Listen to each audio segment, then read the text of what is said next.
চলেন আমরা ভাবতে শিখি। আল্লাহ তাআলা আমাদেরকে নতুন করে আবারও ডাকতেছে, বান্দা মাহে রমজান আমি তোমাদের সামনে নিয়ে আসতেছি, তোমাদের এখন দরকার শুধু দোয়া করো, আল্লাহ রমজান আমারে দেখাইয়েন, রমজান পর্যন্ত পৌঁছাইয়েন। আর প্রত্যেকটা বাবা ভাই, পুরুষ নারী, জওয়ান বুড়া, সবার কাছে আমার অনুরোধ, রমজানকে টার্গেট করে নিজের জীবন পরিবর্তনের জন্য আপনি সিদ্ধান্ত নিন। আল্লাহ কোরআনে ওয়াদা দিছে, বান্দা একটা মাস রমজান তুমি যত্ন নিয়া রমজান মাসটা কাটাইবা, সবগুলো গুনাহ ছেড়ে দিবা, আমি আল্লাহ তাআলার হুকুমগুলো পালন করবা, আমি আল্লাহ ওয়াদা দিলাম লাআল্লাকুম তাত্তাকুন, এক মাসে তোমাকে মুত্তাকি বানায় দেব, জান্নাতি বানায় দেব, বানায় দেব। আল্লাহ তাআলা বলছেন, আল্লাহ কোরআনে বলছেন, বান্দা তুমি মনে রেখো কোনোভাবে রমজান বলতে আমি কঠিন কিছু তোমার উপরে চাপাই নাই। ইউরিদুল্লাহু বিকুমুল ইউসরা ওয়ালা ইউরিদু বিকুমুল উসরা। কোরআনে আল্লাহ বলছেন, রমজানের কথা বলতে গিয়ে আল্লাহ বলছে, বান্দা মনে করো তোমার জন্য আমি কি কি দিছি রমজানে। স্বাভাবিক সারা বছরের নেক আমল তো আছেই, বাকি নতুন করে কি দিলাম, এক নম্বরে ধরে নেন, নতুন করে আল্লাহ তাআলা রমজানে আমাদেরকে কি দিলেন, এক মাসের রোজা, রোজা রাখতে হবে। 2, প্রতিদিন তারাবি পড়তে হবে। 3, ইফতার করতে হবে। 4, রাত্রিবেলা সাহারি খাইতে হবে। 5, শেষ দশকে এতেকাফ করতে হবে। 6, শেষ দশকের বেজর রাত্রিগুলোতে সবে কদর তালাশ করতে হবে। আর কি, আর পুরাটা মাস গুনাহ থেকে বাঁচতে হবে। আল্লাহ তাআলার নেক আমল, 5 ওয়াক্ত নামাজ, জিকির, তেলাওয়াত, দোয়া, কান্নাকাটি, এর মধ্যে লিপ্ত থাকতে হবে। এই তো কথা। আল্লাহ তাআলা বলেন, বান্দা বিশ্বাস করো, এই যে যা যা দিছি আমি, ইফতার, সাহারি, এতেকাফ, তারাবি, রোজা, নামাজ, আল্লাহ বলে বান্দা বিশ্বাস করো, আমি এই বিধানগুলো সাজাইতে গিয়া, দিতে গিয়ে আমি আল্লাহ নিজে তোমার সহজ যেন হয়, কষ্ট যেন না হয়, আমি আল্লাহ কসম নিজে খেয়াল করেছি। ইউরিদুল্লাহু বিকুমুল ইউসরা, আমি আল্লাহ চেয়েছি তোমার যেন সহজ হয়, ওয়ালা ইউরিদু বিকুমুল উসরা, আমি আল্লাহ তাআলা তোমার জন্য কঠিন হোক এটা চাই নাই। প্রথম যেভাবে বিধান শুরু করছি নবীজির জামানায়, প্রথম রোজার শুরু, রমজানের শুরু, ওইখান থেকেও আমি বান্দা সহজ করতে করতে করতে বর্তমানের অবস্থায় আনছি।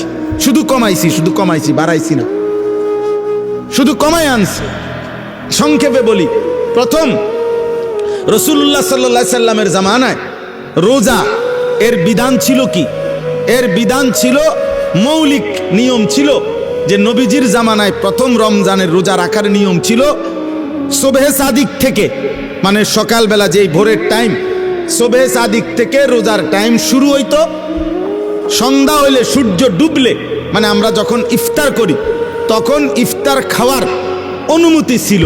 কিন্তু তখন রোজা ছিল কেমন, মানে আমাদের নবীজির জামানায়, সাহাবাদের জামানায় রোজার বিধান ছিল এরকম যে সন্ধ্যা হইলে ইফতারির টাইমে যতক্ষণ পর্যন্ত সজাগ থাকবে, মানে আরেকবার ঘুম না যাবে, ততক্ষণ পর্যন্ত আপনার সে খাবার দাবার, স্ত্রীর সাথে মিলামিশা সব করতে পারবে।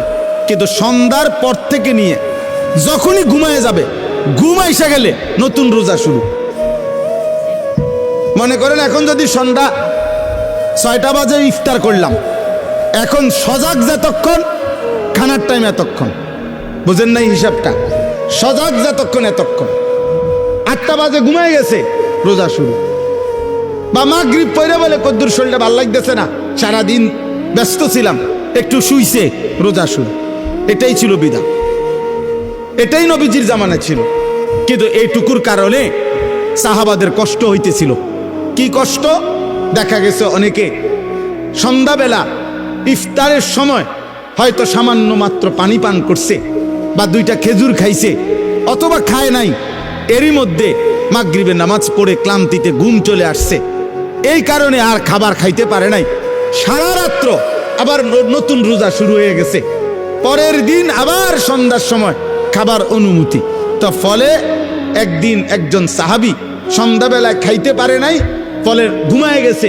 নতুন রোজা শুরু হয়ে যাওয়াতে আগের দিনের পুরা রোজা, সারা রাত্রের রোজা, পরের দিন দুপুরবেলা হযরত কাইস ইবনে সারমা আল আনসারী রাদিয়াল্লাহু তাআলা আনহু তিনি বেহুশ হয়ে গেছেন একেবারে। তো আল্লাহ তাআলা দেখছে আমার বান্দার তো কষ্ট হইতেছে, তো আল্লাহ তাআলা পুনরায় আবার বিধান নাজিল করে এই কোরআনের মধ্যে আল্লাহ আবার বলছে, ঠিক আছে বান্দা, আরো কমায় দিলাম। এখন সুবহে সাদিক থেকে সূর্য অস্ত পর্যন্ত, এই সন্ধ্যা পর্যন্ত, এই পর্যন্ত রোজা রাখো। সন্ধ্যার পর থেকে, সূর্য ডুবার পর থেকে পরবর্তী সুবহে সাদিক পর্যন্ত সারা রাত্র এইবার ঘুমাও আর সজাগ থাকো। খাবার দাবার, স্বামী স্ত্রীর মিলামেশা, সবকিছুর অনুমতি পূর্ণ দেওয়া হইল। ঘুমাইলেও অনুমতি আছে, না ঘুমাইলেও অনুমতি আছে। আল্লাহ তাআলা বলে, তবুও আমি চাই তোমার যেন কষ্ট না।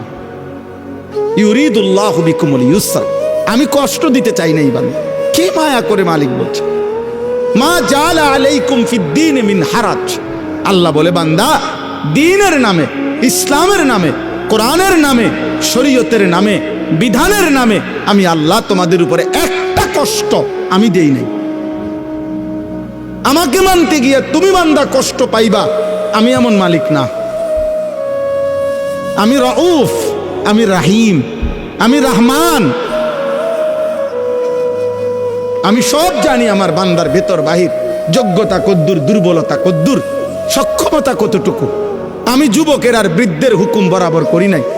আমি আল্লাহ তাআলা এরপরে দেখেন, আল্লাহ বলছে বান্দা আচ্ছা ঠিক আছে, এরপরে আরো শোনো। দুইবার আল্লাহ বলছে, দুইবার রোজার কথা বলতে গিয়ে বলছে, ফামান কানা মিনকুম মারিদান আও আলা সাফারিন ফাইদ্দাতুম মিন আইয়ামিন উখার। শোনো, তোমরা যারা প্রচন্ড অসুস্থ, যে অসুস্থতার কারণে রোগ বেড়ে যাবে, রোজা রাখলে কোনোভাবেই পারতা না, ঠিক আছে ছেড়ে দাও। যখন সুস্থ হইবা তখন এই রোজাগুলো কাজা করো। তোমরা যদি দূরের লম্বা সফরে মুসাফির হও, তাহলে যদি প্রচন্ড রৌদ্র, প্রচন্ড পেরেশানির কারণে তুমি মনে করো যে কষ্ট হবে, তো আল্লাহ তাআলা বলে ঠিক আছে, রমজানের রোজা যেটা ছেড়ে দিও, তুমি অন্য টাইমে যখন বাড়িতে ফিরবা তখন কাজা করুন। আমি চেয়েছি তোমার সহজ, আমি চেয়েছি তোমার সহজ, আমি বান্দা চেয়েছি তোমার সহজ। আল্লাহর নবী সাল্লাল্লাহু আলাইহি সাল্লাম বলছে, উম্মত ইফতার তাড়াতাড়ি করে কইরো। আল্লাহর নবী বলছে, উম্মত সেহরি দেরি করে খাইও, মানে কষ্ট যাতে না হয়। ইফতার করো তাড়াতাড়ি, যাতে সময় হইছে সাথে সাথে ইফতার করো, এর মধ্যেই বরকত। সাহারি দেরি করো, যেন লাস্ট টাইমে নিয়ে খাও, কোনো অসুবিধা নাই, যাতে করে তোমার কষ্টের মাত্রাটা কম হয়।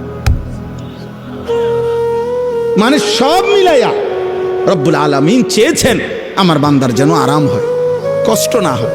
ইউরিদুল্লাহু বিকুমুল ইউসরা ওয়ালা ইউরিদু বিকুমুল উসরা।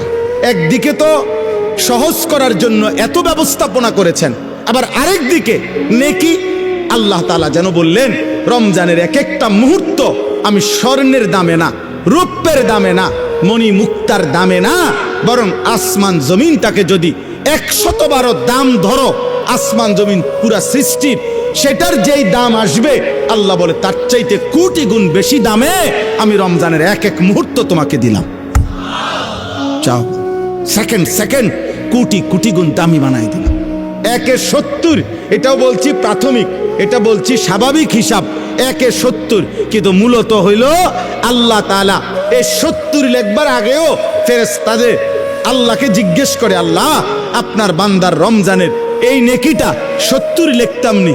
আল্লাহ বান্দার দিকে তাকাইয়া যখন দেখে গুনাহ থেকে মুক্ত, আল্লাহর জিকিরে তার জিহ্বা ভিজা, আল্লাহর মহব্বত তার কলিজার মধ্যে, সুন্নাত মোতাবেক তার জীবন, আল্লাহ তখন বলে না 70 না, 700 লেখো, 700, 7,000 লেখো, 70,000 লেখো, 7 লক্ষ লেখো, 70 লক্ষ লেখো, 7 কোটি লেখো, 70 কোটি লেখো, 70,000 কোটি লেখো।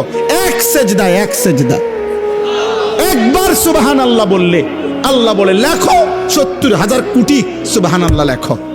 কোন বেলায় আল্লাহ মহব্বতের জোশে, আল্লাহ তার মায়ায় আল্লাহ বলে, ফেরেশতা তুমি লিখো না, সাআকতুবু, আমি আল্লাহ নিজেই লিখবো। এই নেকি তুমি দিয়া পারতা না, আমি দেবো আমার বান্দার নেকি। বলেন বাপ, বলেন। আহাজ মুসলমানের সন্তান, যদি তোমরা বুঝতা যে তোমাদের মালিক তোমাদের প্রতি কি পরিমাণ খেয়াল করেছে, রাসূলুল্লাহ সাল্লাল্লাহু আলাইহি সাল্লাম আমাদের প্রতি কি পরিমাণ খেয়াল করছে। আর দুর্ভাগ্য হলো আমরা যারা আমাদেরকে 24 ঘন্টা ধ্বংস করে দেওয়ার জন্য লিপ্ত, সেই ইহুদি, সেই খ্রিস্টান, সেই নাস্তিক, সেই মুরতাদ, সেই বেঈমান, তোমরা যুবক তাকাইয়েই আছো তাদের দিকে। চুল তোমার বেঈমানের মতো, যে তোমারে গুলি করতে চায়। চেহারা সুরত তোমার বেঈমানের মতো, যে বেঈমান তোমাকে গলা টিপে মেরে ফেলতে চায়, মেরে ফেলতে চায়। বলেন, পৃথিবীর একটা বেঈমান, ইউরোপের একটা দেশ, কোন দেশ কিংবা দেশের কোন প্রেসিডেন্ট কিংবা কোন দেশের কোন মানবতাবাদী কোন ব্যক্তি আজ পর্যন্ত বলেছে কিনা যে মুসলমানকে আমি কলিজা দিয়া ভালোবাসি? হ্যাঁ, তাহলে যে আমারে ঘৃণা করে, যে আমারে ধ্বংস করতে চায়, যে আমারে 24 ঘন্টা আমার জাতি, আমার গোষ্ঠী, আমার সম্প্রদায়, আমার কওমকে যে ধ্বংস করে দিতে চায়, সে আমার প্রিয় হবে কেন? আল্লাহ আমাদেরকে বুঝ দান করেন। অতএব আজকে আমার এতটুকুই কথা শেষ। আমি প্রত্যেকের কাছে অনুরোধ করলাম, রমজান মুমিনের জন্য ভিন্ন কিছু, আখিরাত প্রত্যাশীর জন্য রমজান আলাদা কিছু, আলাদা কিছু। যার আখিরাত দরকার তার জন্য রমজান অনেক কিছু।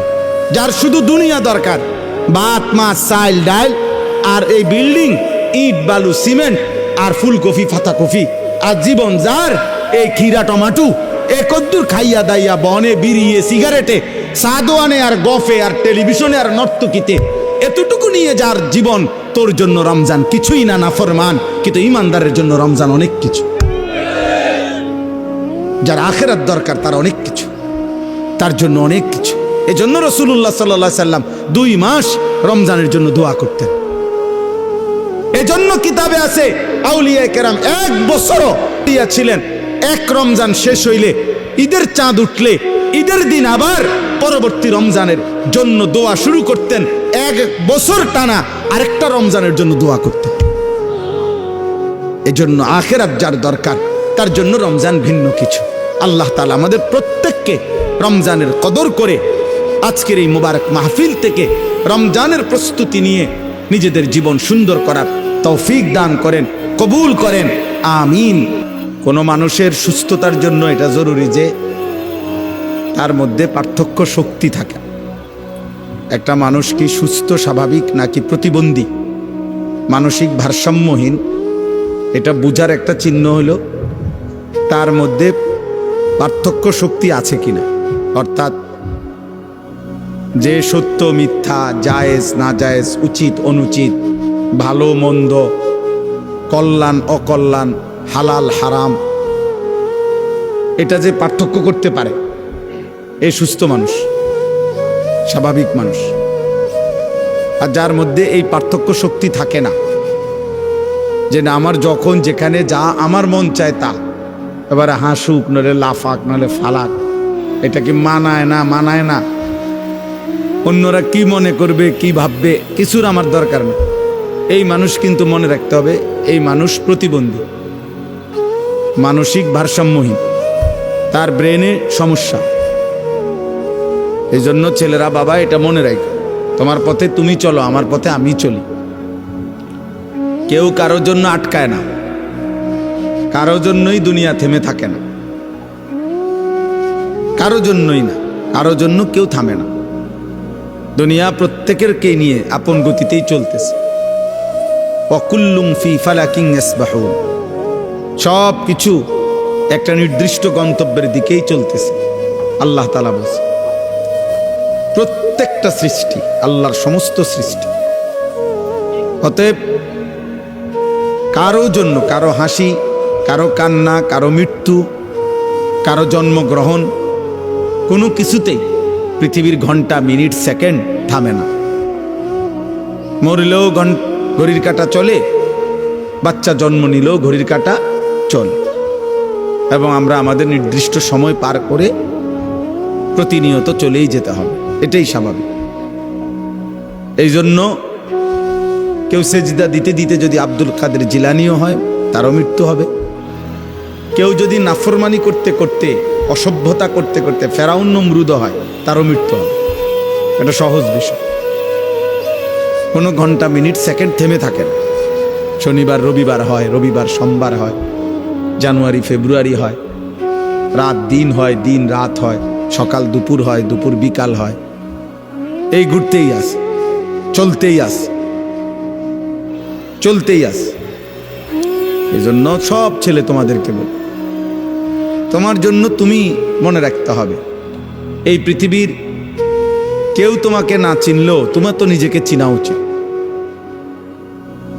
সবার জন্য এটা উচিত, আমি আপনি সবার জন্য। আত্ম উপলব্ধি বড় নিয়ামত। আমি আমাকে চেনা, আমি আসলে মানুষ না জানোয়ার। যদি মানুষ হয় তাহলে পার্থক্য কি জানোয়ারের সাথে? 2 নম্বর হলো আমি কি মুসলমান না অমুসলমান। যদি আমি মুসলমান হই তাহলে অমুসলমানের সাথে আমার পার্থক্য কি? শুধু মুখে আমি বলছি আমি মুসলমান, এতটুকুই যথেষ্ট। কোরআনুল কারীমের মধ্যে আছে, আল্লাহ তাআলা বলছেন, ক্বালাতিল আ'রাবু আমান্না কুল লাম তু'মিনু ওয়ালাকিন কুলু আসলামনা ফালাম্মা ইয়াদখুলিল ঈমানু ফি কুলুবিকুম।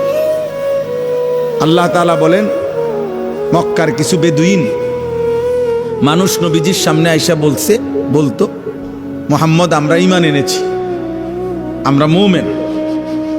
আল্লাহ তাআলা বলেন, আপনি তাদেরকে বলে দেন যে না, তোমরা ঈমানদার নও।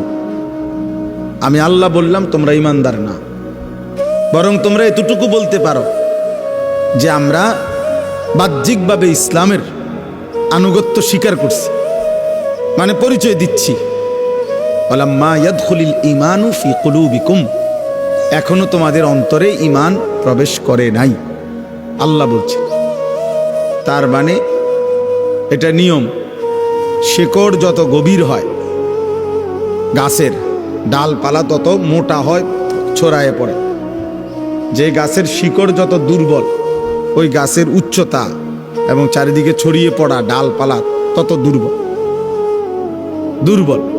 তো শেকড় গভীর হইলে ডালপালাও বড় হয়, মজবুত হয়, ছড়িয়ে পড়ে।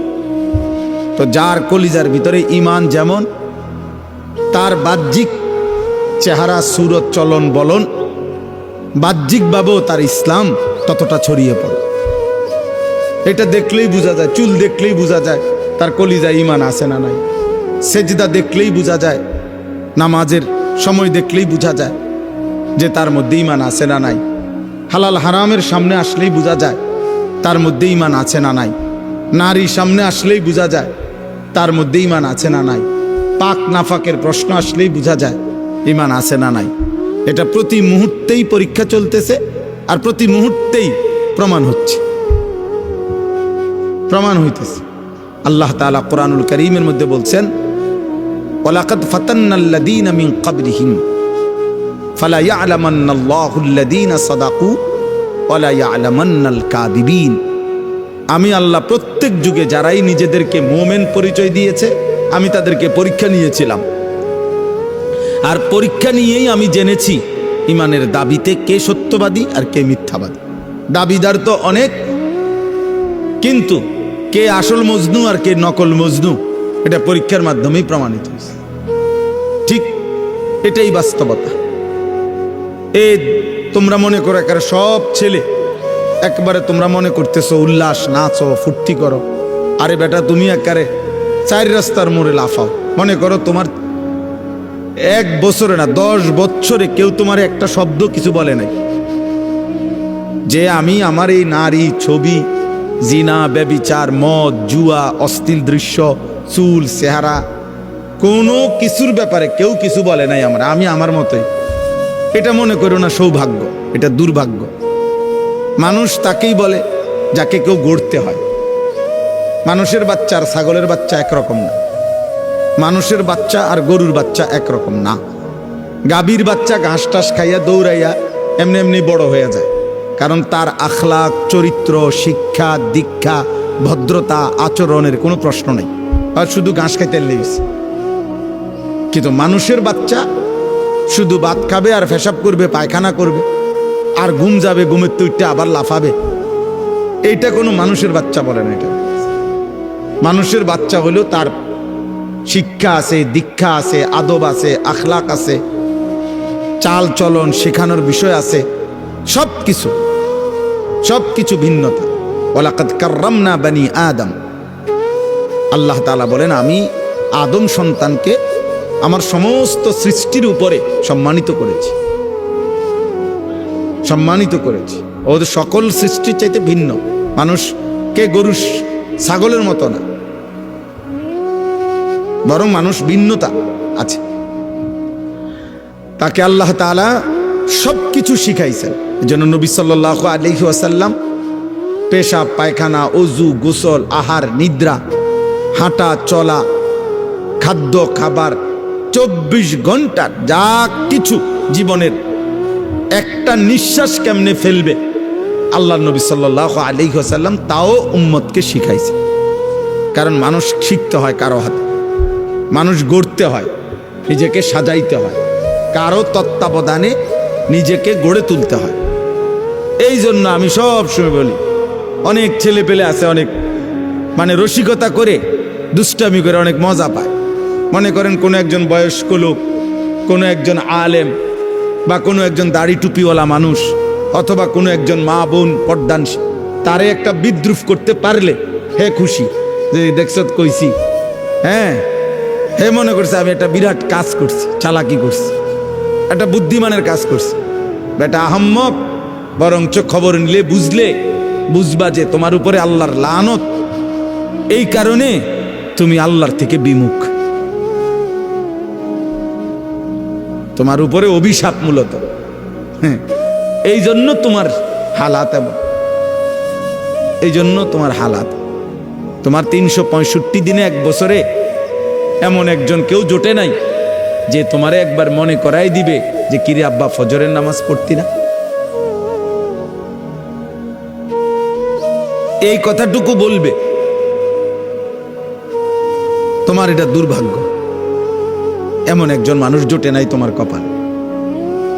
তোমার 24 ঘন্টা পার হইয়া এখন তোমার ঘুমের টাইম রাত 12টা, তোমারে কেউ একজন মানুষ তোমার কপালে জোটে নাই যে তোমাকে জিজ্ঞেস করবে যে বাবা আজকে সারাদিনে 5 ওয়াক্ত নামাজ পড়ছো কিনা। এই কথাটা জিজ্ঞাইবার মতো একজন মানুষ তার কপালে নেই। এর চাইতে বড় লানত তার কপালে আর কি, এর চাইতে বড় অভিশাপ কি আর। খায় দায় ঘুম যায়, আবার উঠে পেশাব পায়খানা করে, জন্তু জানোয়ারের মতো। জানোয়ার খায় দায় ঘুমায় পেশাব পায়খানা করে, আবার উঠে। এক হাইওয়ান, এক জানোয়ার, এক পশু, যে পশুর আল্লাহ নাই, সেজদা নাই, আখেরাত নাই, হালাল হারামের কোনো পার্থক্য নেই। এই তো জন্তু জানোয়ারের আখলাক। এই জন্য খুব চালাক মনে করো না নিজের, খুব উল্লাস ফুর্তি করো না। বললাম অনেক ছেলে, আমি প্রায় এটা ভাবি, অনেক ছেলে আছে মনে করে খুব বুদ্ধিমান। আরে বুদ্ধিমান না বেটা, তোর বদনসিব বেটা, তোর বদনসিব বেটা, দুর্ভাগ্য বেটা। আলহামদুলিল্লাহ আমি আমার পুরা ছাত্র জীবন এবং আমার কর্মজীবনেও আল্লাহ আমার এমন মা জুটাইছে। আমার মা প্রতিদিন ফজরের নামাজের জন্য যতক্ষণ ঘুম থেকে না উঠছি, মা ঘন্টা ফিটাইয়া, স্কুলের ঘন্টা টুংটুং করে বাজায়, যে ঘন্টা দিয়া বাইরে দরজার সামনে আমগরে উঠাইছে। মা আমগরে উঠাইছে আলহামদুলিল্লাহ। বহুদিন আমার যখন একটা বাচ্চা হয়েছে, আমার বিবি বাচ্চা আছে, আমার সন্তান আছে, যখন তখনও মা আমগরে দরজার সামনে আইসা দরজার ঘন্টা ফিরত। কইতাম মা উঠছি তো, কইতো না উঠ, দরজা খোলো, লাইট জ্বালাও। শোয়ার থেকে উঠছি তো কইলে হইতো না। তাহলে এটা সৌভাগ্য আমার জীবনে, আমার জীবনে সৌভাগ্য যে আমি ছাত্র জীবনে আমার বড় ভাই আমার দিকে বারবার খেয়াল রাখছে। আমি চুল কাটে আসছি তো বড় ভাই হাত দিয়ে দেখছে চুল সমান হয়েছে না, বলছে আবার যাও। 3 বার চুল কাটাইছে, একবারের চুল। আলহামদুলিল্লাহ, বিনিময়ে ঠকি নাই। এই জন্য সবাই মিলে এটা ভাবা দরকার। ছেলেরা, কারো জন্য কেউ আটকায় না। আমি আবারও বললাম, তুমি নষ্ট হইতে হইতে ফচ্চা যদি গন্ধ ছোঁড়ে, নারী দেখতে দেখতে, উলঙ্গ ছবি দেখতে দেখতে, অশ্লীল দৃশ্য দেখতে দেখতে, বেহায়াপনা, অসভ্যতা, মদ, জুয়া, বন্ধুদের অসৎ আড্ডা, নোংরা কথাবার্তা কইতে কইতে ফচ্চাও যদি যাও, গন্ধও যদি ছোঁটে, তোমার এটাই না ধরার মতো টাইম মানুষের হাতে নাই। মানুষ খুব ব্যস্ত, প্রচন্ড ব্যস্ত মানুষ, সবাই ব্যস্ত। যে যে লাইনে গুনার কাজ যারা করছে তারাও খুব ব্যস্ত, নেকের কাজ যারা করতেছে আলহামদুলিল্লাহ এখন তারাও খুব ব্যস্ত। ওই যে আমি মৌলানা সাহেবকে বললাম যে ভাই আপনি উনি মহব্বত করেই বলতে চাইতেছে, তা আমি বললাম না ভাই আপনি আমার এতক্ষণ লাগাই আমার নাম করবেন, আমার এই টাইমটাও নাই। তাহলে বুঝানোর উদ্দেশ্য হলো কারো হাতেই টাইম নেই, কারো হাতে সময় নেই, বুঝেননি? আমি পদে পদে দেখছি বিজিবি, আর্মি, ক্যান্টনমেন্ট থেকে। তো আমি বাসার থেকেও আমার হাসতেছে, বুঝি আজকে সে ওয়াজে যায়। আমি বললাম ওয়াজ না যাইতে আছি, যে দুজনে আটকে যাবো জেনে হ্যাঁ না এলাম বাসাতে, খালাস, অসুবিধা কি? আল্লাহর কথা বলার চেষ্টা করব, না হইলে আয়ে পড়ব। তো আর আমি কোনো পুঁজি ঘাটাইছি না যে হ্যাঁ না আমার বিরাট মাল লস হয়ে যাবে, বুঝছেন না? গতকালকে রাত্রে টাঙ্গাইল থেকে আসছি, তখন জায়গায় জায়গায় আর্মি গাড়ি চেক করছে, ব্যাগ চেক করছে, সব চেক করছে, আবার সালামও দিচ্ছে, দোয়াও চাইছে, চেকও করছে। ঠিক আছে ভাই, ঠিক আছে। এজন্য বললাম আব্বা, মানুষ প্রচন্ড ব্যস্ত, প্রচন্ড ব্যস্ত। মানুষের মধ্যে এখন দুনিয়া, মানুষের উপার্জনের চাহিদা বেড়ে গেছে, কর্মের বিভিন্ন সুযোগ বেড়ে গেছে এবং টাকা পয়সার প্রয়োজনও বেড়ে গেছে। আমি প্রায় বলি, আগে এক বাড়ির মানুষ ছিল 20 জন, টয়লেট বাড়ির ওই কোনাত একটা দিয়ে সাজতো, বেডিউত সবাই। এখন 6 রুম, 6টাই বাথরুম। হ্যাঁ, অ্যাটাচড বাথরুম না? তাহলে এখন এই বেচারা 6টা বাথরুমের 4টা বাথরুম যদি করতে হয় তার বিল্ডিংটার ভিতরে, তাহলে কি পরিমাণ স্যানিটারি মালামাল দরকার, তাহলে অনেক টাকা দরকার। অর্থাৎ যেখানে একটা ঘরের চাহিদা 5 লাখ টাকায় পূরণ হইতো কথার কথা, সেটা এখন 20 লাখ টাকায় পূরণ হয় না। তাহলে মানুষের এই 15 লাখ টাকার যে ঘাটতি, কমতি, এটা উপার্জনের জন্য তাকে আরো ব্যস্ত, বেশি পরিশ্রম করতে হচ্ছে। হালাল হারাম তো পরে, মানে মেহনত করতেছে সবাই, টাকা দরকার আরো। দুনিয়া স্বাভাবিক চলতে হইলে আরো দরকার, আরো দরকার। এই জন্য আমি বলি আর কি, মূল কারণ কিন্তু এটা। নাহলে ছোটবেলা আমরাও পার হয়ে আসছি, এক বেলা খানা খাইতে দেরি হইছে, 3-4 জনে মামা, চাচা, বড় ভাই অনেকেই খুঁজা আনছে আম করে টোয়াইয়া। কিন্তু এখন একটা ছেলে, বাবা মা জীবিত, আপন বাবা মার ঘরে ঘুমায়, বাপ মা আছে, কিন্তু 365 দিনের 1 বছরে বাবা মা কোনোদিন জিজ্ঞাসাও করে না যে আব্বা তুই যে ফজরের নামাজ পড়ো না, তুই মুসলমানের বাচ্চা না অন্য কিছু, বলেন। অথচ তার বাপ মা জীবিত। এখানে মনে করেন এই যে ছেলে, এগুলো এদের সবারই কি বাবা মা মারা গেছে মনে করো? তা তাইলে এদের চেহারা দেখো, তুমি দেখো, মৌলানা ইয়াহিয়া দেখো, হালাত দেখো। এখানে যদি 500 ছেলে হয়, 450-র উপরে আছে সব বেনামাজি। এই চেহারা দেখলেই বোঝা যায়। ঠিক বলার দরকার নেই, ফাজলামি করো না, ঠিক বলার দরকার কি? আমি সমর্থন চাচ্ছি না, আমি তো ভোটের জন্য আসি নাই, আমি বুঝানোর জন্য বলছি। চেহারা দেখো, তোমরা একটা ছেলে দেখো, একজন ছেলে দেখো, মুসলমানের সন্তানের চেহারা এমন হওয়ার কথা। আব্বা, আল্লাহ কোথায়? নামাজ কোথায়? সেজদা কোথায়? কেউ জিতলেই কি হবে, কেউ হারলেই কি হবে? হ্যাঁ, যেই জিতুক তার হাতেই তো আমাদের ভাগ্যের পরিবর্তন হয়ে যাবে, ঠিক না? কথা বলে না? হ্যাঁ, আমাদের ভাগ্যের পরিবর্তন হবে না, আমাদের অবস্থার পরিবর্তন হবে। তো আমাদের অবস্থার পরিবর্তন কার হাতে? আল্লাহর হাতে। ইউকাল্লিবুল্লাহুল লাইলা ওয়ান নাহার, রাত্র এবং দিন পরিবর্তন করেন আল্লাহ। আল্লাহ ওয়া মিন কুল্লি শাইইন খালাকনা যাওজাইন লাআল্লাকুম তাযাক্কারুন ওয়াস সামাআ বানাইনাহা বিআইদিন ওয়া ইন্না লামুসিউন। আল্লাহ বলেন আসমান আমি বিছিয়েছি, জমিন আমি বিছাইছি, সব কিছু জোড়ায় জোড়ায় আমি করেছি। জমিন থেকে ফসল আমি উৎপন্ন করছি, আসমান থেকে বৃষ্টি আমি নামাচ্ছি, প্রতিদিন ভোর আমি আনি, প্রতিদিন সন্ধ্যা আমি আনি, প্রতিটা রাত আমি ভোর বানাই, প্রতিটা দিন আমি আল্লাহ রাত্রি বানাই। পায়ের নিচের জমিন আমি বিছাইছি, মাথার উপরে এই আসমান আমি স্থাপন করেছি, সব আমি করেছি বান্দা, এবং আমিই করছি, আমি করব, আমি করব। সাখখারা লাকুম মা ফিস সামাওয়াতি ওয়াল আরদ, আসমান ও জমিনের সব আমি আল্লাহ তোমাদের অধীনস্থ করেছি, আমি করেছি। ওয়া যাল্লালনাহা লাহুম, আল্লাহ তাআলা বলেন চতুষ্পদ জন্তুগুলোকে আমি তোমাদের অধীনস্থ করেছি, আমি করেছি। ওয়াল খাইলা ওয়াল বিগালা ওয়াল হামিরা লিতারকাবুহা ওয়া জিনা, ঘোড়া গাধা খচ্চর এগুলোকে যানবাহন হিসাবে আমি আল্লাহ তাআলা তোমাদেরকে চড়তে দিয়েছি। ঘোড়ার পিঠে চড়তে পারো, বাঘের পিঠে চড়তে পারো না কেন? আল্লাহ বলেন এটা আমার কুদরত, আমার ফয়সালা, আমার ফয়সালা। আমাদের প্রত্যেকের উচিত, আমার কাছে একটা কিতাব আছে ছোট্ট, ওই কিতাবের মধ্যে লিখছেন আরবের একজন বিখ্যাত লেখক, তিনি বলছেন যে হে আল্লাহর বান্দা, দুইটা জিনিস এক মুহূর্তের জন্য ভুলো না, এক হলো আল্লাহ, দুই হলো আল আখিরা। এই কথা দুটা কোনোদিনও ভুলো না, এক হলো আমার একজন আল্লাহ আছে, দুই আমাকে আখিরাতে যেতে হবে। তিনি বলছেন ইসনান লা তানসাহুমা আবাদান, দুইটা জিনিস তিনি নসিহত করেছেন যে হে আল্লাহর বান্দা, এক মুহূর্তের জন্য ভুলো না।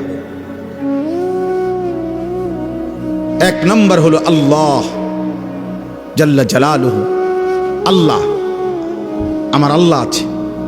আমি হাসি কিংবা কাঁদি, আমি যাই করি, আমি অহংকার করি আর আনুগত্য করি, বড়াই করি আর গর্ব করি, সেজদা দেই আর নাফরমানি করি, আমার আল্লাহ আছে, আমার আল্লাহ আছে।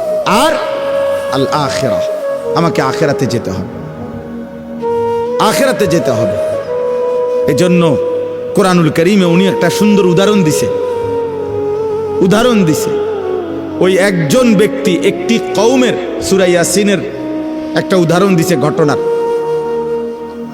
একজন ব্যক্তি একজন কাঠুরিয়া, হাবিবে নাজ্জার।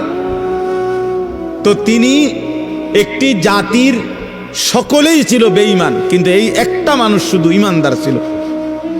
তিনজন নবীর দাওয়াতে, রাসূলের দাওয়াতে ওই লোকটি ঈমান এনেছিল। মহল্লার সবচেয়ে দুর্বল একটা ঘরে থাকতো। তো যখন মহল্লার কাফের বেঈমানরা আল্লাহর রাসূলকে, পূর্ববর্তী জামানার আমাদের নবীর আগের, ঘেরাও দিয়া ধরছে, তখন ওনাদেরকে উদ্ধার করার জন্য ওই একজন ইমানদার ওনাদের সাহায্যার্থে আসছে। তখন কওমের লোকেরা বলছে আমরা সবাই একদিকে, তুমি কেন ভিন্ন দিকে একজন? এই তখন তিনি একটা কথা শুধু বলছে, দুইটা উত্তর দিছে কওমের সামনে, দুইটা যুক্তি দেখাইছে। এক হলো ওয়ামা লিয়া লা আ'বুদুল্লাযী ফাতারানি, আমি কেন সেই মালিকের গোলামি করব না যিনি আমাকে সৃষ্টি করেছেন?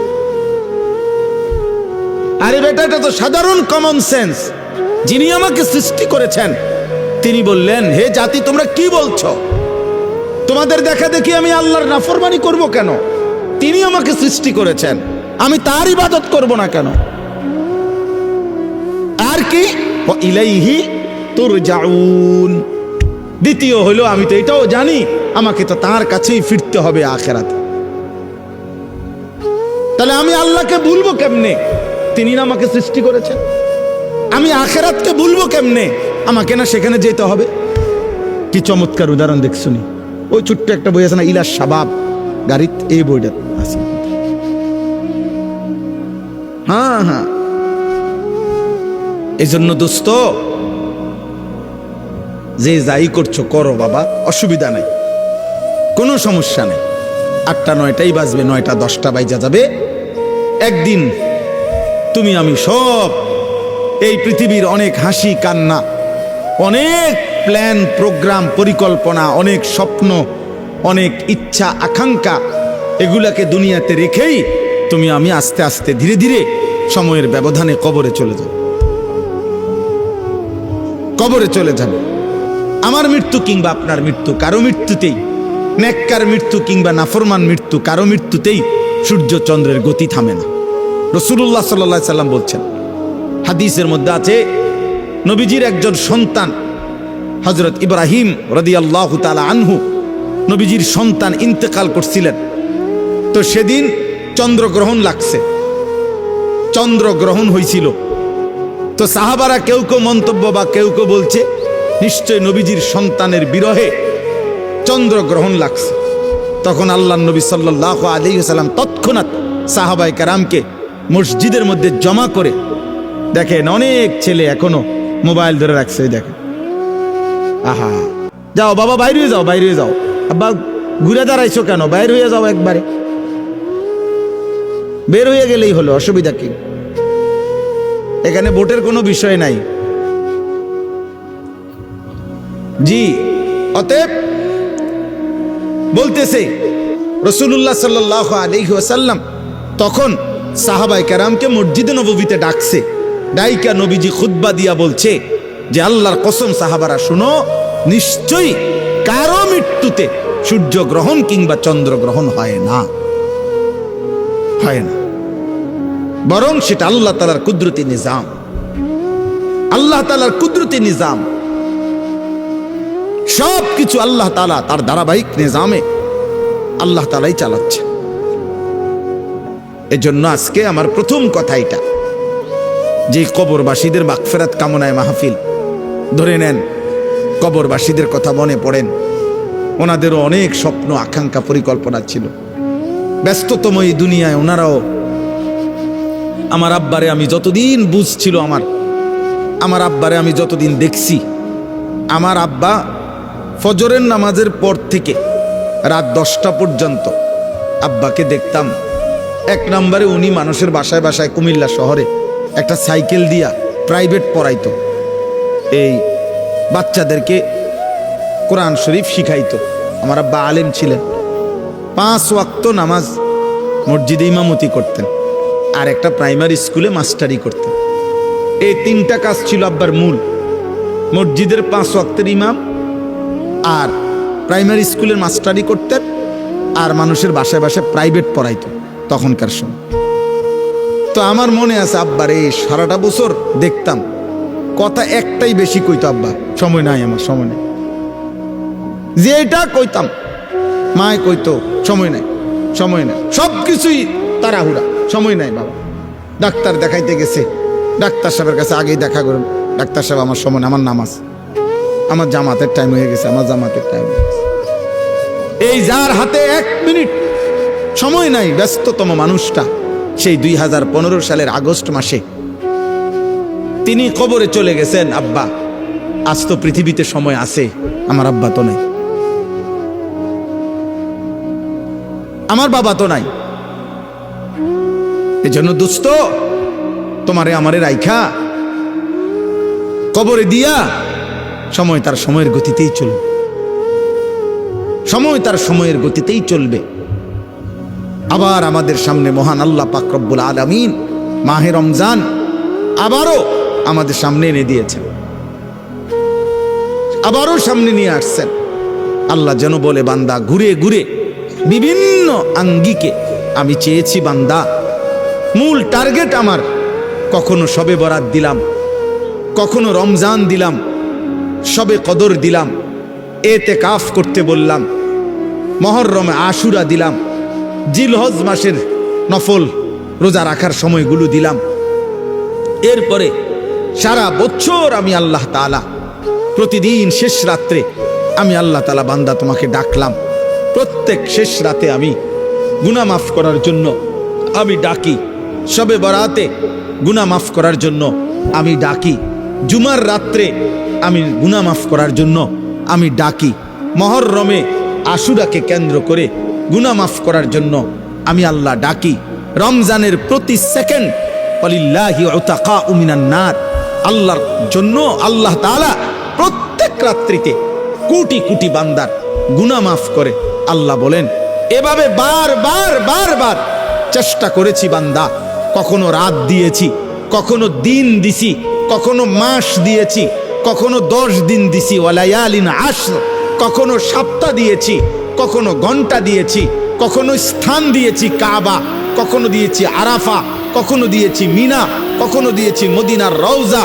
চারিদিক দিয়ে তোমারে চেষ্টা করছি জাহান্নাম থেকে বাঁচাইতে, জান্নাত দিতে, কিন্তু তুমি নাফরমান, কোনোভাবেই আমি আল্লাহরে পাত্তা দিলাম।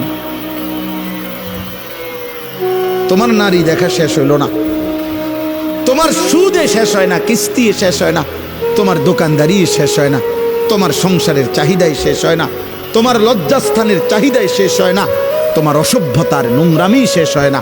হায় নাফরমান, একদিন শেষ হবে, সেদিন যেদিন তোর মুখের উপরে কবরের মাটি ফেলবে। দুনিয়া তোকে একদিন মাটি মারবে, মাটি। তোর নাতি তোকে একদিন মাটি মারবে, কবরের মাটি ছুটবে। আল্লাহ নবী সাল্লাল্লাহু আলাইহি সাল্লাম বলছেন, লা ইয়ামলা আফাহু ইল্লা তুরাব। আল্লাহ তাআলা বলছে, দুনিয়া লুভির মুখ পূর্ণ হবে না কোনোদিন মাটি ছাড়া, মাটি। ওর মুখে মাটি মারবা, কবরের মাটি, কবরের মাটি। এই জন্য একটা ছেলে, একটা বাবা, একজন মা, একজন বোন, প্রত্যেকেই এই চূড়ান্ত টাইমার আর মাত্র অল্প কয়েকটা দিন, সারা পৃথিবীর মোমেনের ইন্তজার মাহে রমজান। এই মুহূর্তে যাদের আখেরাত দরকার, যাদের আখেরাত দরকার, যাদের জাহান্নাম থেকে মুক্তি দরকার, যাদের জান্নাত দরকার, আল্লাহর সন্তুষ্টি দরকার, খোদার কসম, তাদের জন্য 12 তারিখ খুব ফ্যাক্ট কিছু না। 12 তারিখের আগেও পৃথিবীতে নির্বাচন হয়েছে বাংলাদেশে, 12 তারিখের পরেও বাংলাদেশে নির্বাচন হবে।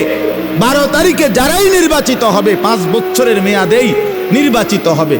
অতএব এটা খুব মারাত্মক ভয়ঙ্কর কিছু, আহামরি কিচ্ছু এমন কিছু না, এটা চলমান একটি প্রক্রিয়া। এভাবেই নির্বাচন আগেও হয়েছে, এখনো হবে, সামনেও হবে, আহামরি কিচ্ছু না। এটার একবারে আসমান নামাই এলাউনের কিছু না, জমিন আলগি দিয়ে এলাউনেরও কিছু না। কিন্তু আল্লাহ তাআলা বলছে, এই সৃষ্টির সবচেয়ে বড় ঘটনা 12 তারিখ নির্বাচনের ঘটনা না। আল্লাহ বলছে, ইজা ওয়াকাতিল ওয়াকিয়া, সবচেয়ে বড় ঘটনা হলো বান্দা, এই গোটা সৃষ্টি আমি আল্লাহ একদিন ধ্বংস করে দেব, হাসরের মাঠ কায়েম করব। এটাই হলো সবচেয়ে বড় ঘটনা। কোরআনে আল্লাহ বলছে ওইটা বড় ঘটনা। সেদিন কি হবে, সেদিন কি হবে? فإذا برق البصر وجمع الشمس والقمر, আল্লাহ তাআলা বলে, প্রতিটা চোখ ইসরাফিল ফু দিলে, চোখের সামনে মানুষ যখন গুলো দেখবে আসমানটা ভাঙতেছে, কোটি কোটি তারকারাজি খসে খসে পড়তেছে, পাহাড় উঠছে, জমিনের মাটি বালুকণায় পরিণত হচ্ছে, সব কিছু ভেঙে চুরে তছনছ হয়ে যাচ্ছে। আল্লাহ তাআলা বলেন, মানুষের চোখ উপরের দিকে উঠে যাবে, অবাক বিস্ময়ে মানুষ তাকিয়ে তাকিয়ে দেখবে, সূর্য আর চন্দ্র একসাথে একাকার হয়ে যাবে। আর মানুষগুলো পাগল মাতাল হয়ে একজন আরেকজনকে শুধু জিজ্ঞেস করবে, ইয়াকুলুল ইনসানু ইয়াউমাইদিন আইনাল মাফার। সবাই সবাইকে বলবে যে, ভাই পালাবো কোথায়, আশ্রয় নেব কোথায়, আজ যাব কোথায়? আল্লাহ তাআলা বলবেন, কাল্লা লা ওয়াজার, না না, আজ আর কোথাও ঠাই মিলবে না, ইলা রব্বিকা ইয়াউমাইদিনিল মুস্তাকার, আজ শুধুই তোমার রব আল্লাহর নিকটেই ঠিকানা। আজ মালিকের সামনে যেতেই হবে।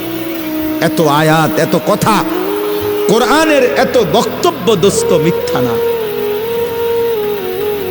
মিথ্যা না। অতএব আমার কথা একটাই, আমি গতকালকেও যেমন আজকেও তেমন, 11 তারিখও এমন, 12 তারিখও এখন, আমার বুঝ এক বুঝ, ছোট বুঝ।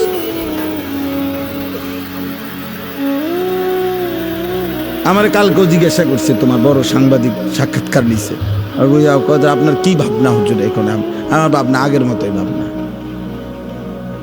একটা ইমানদারে সাফ সাফ কথা।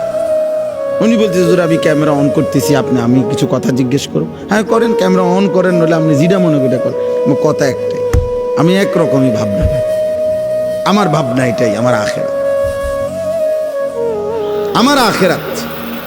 ওয়ালা দারুল আখিরাতু খায়রুল লিল্লাযিনা ইয়াত্তাকুন। আমারে যদি বোকা মনে করে কেউ, বোকাই আমি, বেকুব বলে বেকুবই আমি, অসুবিধা কি? আপনার চোখে আমি বেকুবই থাকলাম, সমস্যা কি? আমরা এমনিতেও তো হুজুরারে অনেকেই বোকাই মনে করে, ঠিক না? আমরা খাই কম, ঘুমাই কম, আমাদের আয় কম, উপার্জন কম, তাহলে আলেম ওলামাকে তো মানুষ কিছুটা বোকা মনে করে, কিন্তু হাসরের ময়দানে না প্রমাণ হবে বোকাকে আর বুদ্ধিমানকে। সেদিন না দেখা যাবে সুদখুরে বোকা নাকি 40 বছর আল্লাহর ঘরের গোলামি করেছে, আল্লাহকে সেজদা দিয়েছে, 5 ওয়াক্ত নামাজের ইমাম। তো সেদিন প্রমাণ হবে বাদশাকে আর ফকিরকে। ইন্নাল্লাযীনা আজরামু কানু মিনাল্লাযীনা আমানু ইয়াদহাকুন। আল্লাহ বলে আজকের দুনিয়াতে নাফরমান আর পাপী ইমানদারকে নিয়ে হাসে, আমি আল্লাহ ওয়াদা দিলাম ফালইয়াউমাল্লাযীনা আমানু মিনাল কুফফারি ইয়াদহাকুন। সেদিন আখিরাতে ইমানদার বেঈমানকে নিয়ে হাসবে। এটা কোরআন শরীফের সাফ আয়াত। আজ আজরাম মুজরিম, আজ পাপী হাসে, সেদিন কে হাসবে? ইমানদার হাসবে, ইমানদার হাসবে। আল্লাহ তাআলা বলেন তোমরা বিবেক থাকলে, বুদ্ধিমান হইলে হিসাব মিলাও বেটা। আরে ছেলেরা, নাফরমান ছেলে তোরা যারা নামাজ পড়ো না, একটা সেজদা তোদের যাদের কপালে নাই, নাফরমান তোর পিছনে এরকম আল্লাহর নাফরমানি করেছে যারা, তাদের পরিণতি কি হয়েছিল খবর নিস বেটা। ফেরাউন এই পৃথিবী ভোগ করে গেছে কিন্তু আল্লাহর নাফরমান ছিল। নমরুদ এই পৃথিবী ভোগ করে গেছে কিন্তু আল্লাহর নাফরমান ছিল। তাদের পরিণতি কি হয়েছে? ফাংজুরু কাইফা কানা আকিবাতুল মুকাদ্দিবিন। আল্লাহ বলছে দেখো মিথ্যাবাদীদের পরিণতি কি হয়েছে। ফাংজুরু কাইফা কানা আকিবাতুল মুফসিদিন। জমিনে যারা ফিতনা, ফাসাদ, বিশৃঙ্খলা, হত্যা, খুন, সন্ত্রাস, চুরি, চাঁদাবাজি, রাহাজানি, চিন্তায়, জিনা, ব্যভিচার, মদ, জুয়া, সুদ, কিস্তি, নারী বেপর্দা, বেহায়াপনা, অসভ্যতা, নোংরামি করে যারা জমিনটাকে তছনছ করেছে, আল্লাহ বলেন ওই বেঈমানদের পরিণতি কি হয়েছে খবর নাও, তোমরা খবর লাগাও। দেখো ফেরাউনের পরিণতি কি, নমরুদের পরিণতি কি, নূহ আলাইহিস সালামের অবাধ্য জাতির পরিণতি কি হয়েছে, কেন পানিতে ডুবাইছে খবর নাও। লূত আলাইহিস সালামের জাতিকে জীবন্ত মাটি উল্টাইয়া দাফন করে দিছে কেন? কারুনকে জীবন্ত মাটির নিচে দাফন করে দিল কেন?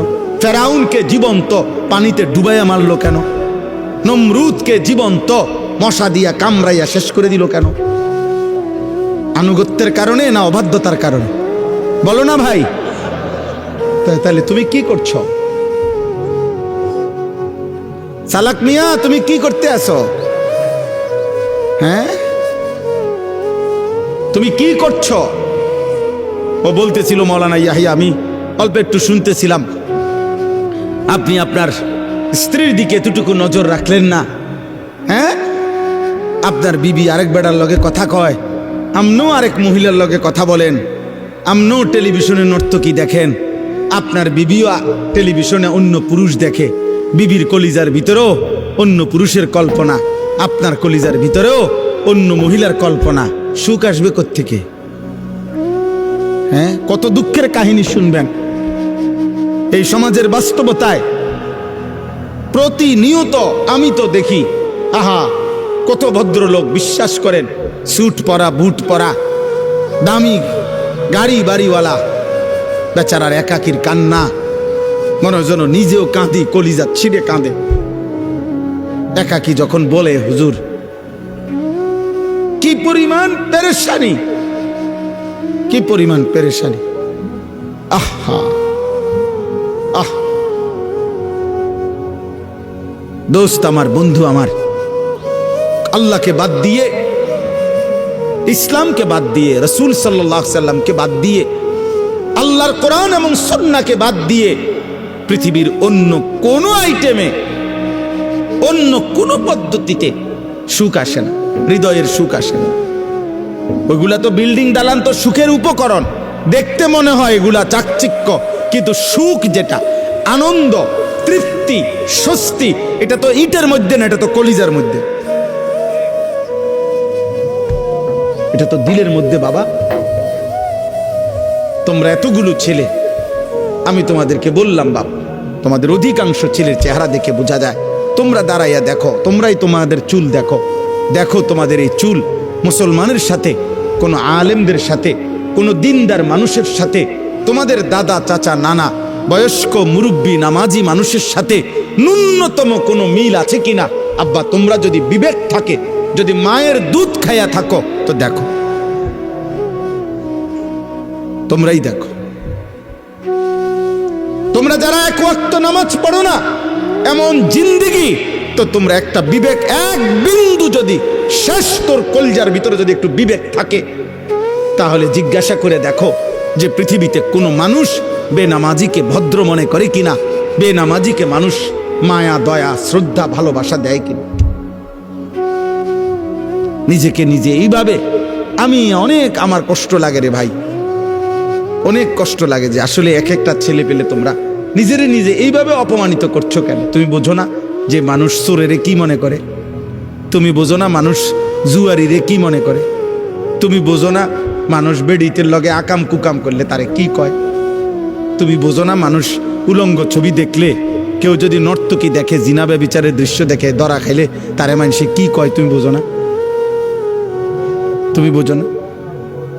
তুমি বোঝো না মানুষ দুর্নীতিবাজরে কি কয়? তুমি জানো না মানুষ সুদখোরেরে কি কয়? তুমি বোঝো না মানুষে কিস্তিখোরেরে কি কয়? তুমি বোঝো না বেপর্দা নারীরে মানুষে কি কয়? এটা দেখো না তুমি? এ তো স্বাভাবিক কমন সেন্সের ব্যাপার, একেবারে ন্যূনতম ভদ্রতার ব্যাপার। এতটুকু আকল তমিজ তো থাকবে, এতটুকু আত্ম উপলব্ধি তো থাকা চাই। আল্লাহ আমাদেরকে বুঝ দান করেন, আল্লাহ তোমাদের কলিজার মধ্যে বিবেক দান করেন। আমার ভাই রাসূলুল্লাহ সাল্লাল্লাহু আলাইহি ওয়াসাল্লাম বলেছেন, লা ইয়ামবাগি লিল মুমিনি আন ইয়াযুল্লা নাফসাহু। নবীজি বলেন, কোন মুমিন, কোন মুসলমানের জন্য উচিত নয় নিজেকে নিজে অপমানিত করা। আমি কেন আমাকে অপমানিত করবে? মানুষ আমার চুল চেহারা দেখে কেন বলবে, কিরে তোরে তো দেখতেই বোঝা যায় ফুট্টা খোরের মতো, তোরে তো দেখলেই মনে হয় বাবা খোরের মতো, হ্যাঁ তোকে তো দেখলেই মনে হয় এক ওয়াক্ত নামাজের সেজদা দেস না, এটা তো চেহারা দেখলেই মনে হয়। আমি দাঁড় করাই, তোমরা আমার অনুমতি দাও, বেনামাজি ছেলে আমি দাঁড় করাই দেই এখানে। আমি তো ইনশাআল্লাহ চেহারা দেখে দেখে বলতে পারি, একজন একজন করে দাঁড় করাইতে পারুন যে বেনামাজি অসভ্য বেয়াদব কোনটা কোনটা, এটা আমি দাঁড় করাই। আমি তো ইনশাআল্লাহ দাঁড় করাইতে পারো। 100 জন দাঁড় করাইলে আশা করি 98 জন ঠিক হবে। তাইলে তুমি নিজেকে এই অপমানিত করলা কেন? আল্লাহ কি তোমাকে হায়া দেয় নাই, লজ্জা দেয় নাই, বিবেক দেয় নাই? চলেন আমরা ভাবতে শিখি। আল্লাহ তাআলা আমাদেরকে নতুন করে আবারও ডাকতেছে, বান্দা মাহে রমজান আমি তোমাদের সামনে নিয়ে আসতেছি, তোমাদের এখন দরকার শুধু দোয়া করো, আল্লাহ রমজান আমারে দেখাইয়েন, রমজান পর্যন্ত পৌঁছাইয়েন। আর প্রত্যেকটা বাবা ভাই, পুরুষ নারী, জওয়ান বুড়া, সবার কাছে আমার অনুরোধ, রমজানকে টার্গেট করে নিজের জীবন পরিবর্তনের জন্য আপনি সিদ্ধান্ত। আল্লাহ কোরআনে ওয়াদা দিছে, বান্দা একটা মাস রমজান তুমি যত্ন নিয়া রমজান মাসটা কাটাইবা, সবগুলো গুনাহ ছেড়ে দিবা, আমি আল্লাহ তাআলার হুকুমগুলো পালন করবা। আমি আল্লাহ ওয়াদা দিলাম, লাআল্লাকুম তাত্তাকুন, এক মাসে তোমাকে মুত্তাকি বানায় দেব, জান্নাতি বানায় দেব, বানায় দেব। আল্লাহ তাআলা বলছে,